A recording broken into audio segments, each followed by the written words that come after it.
4 ఏళ్ల క్రితం కేరళలో జరిగిన ఒక ఇన్సిడెంట్ గుర్తుందా మీకు? కడుపులో బిడ్డతో ఉన్న ఒక ఆడ ఏనుగు ఆకలితో ఒక ఊరికొస్తే పైనాపిల్ పండులో పేలుడు పదార్థాలు పెట్టి తినిపించారు. అది నోట్లో పేలి 7 రోజులు నరక యాతన అనుభవించింది. ఈ మానవత్వం లేని మనుషులు ఆ తల్లి బిడ్డల్ని 7 రోజులు నరకం చూపించి చంపారు. అప్పట్లో ఈ న్యూస్ ఇండియా మొత్తం స్ప్రెడ్ అయింది.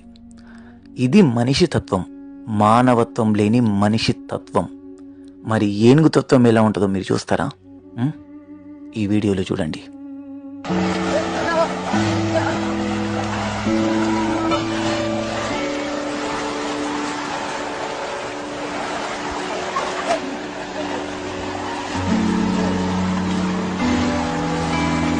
వాగులో కొట్టుకుపోతున్న మనిషిని కాపాడి మేము మనుషుల్లా చెడ్డవాళ్ళం కాదు అని చాటుకుంది.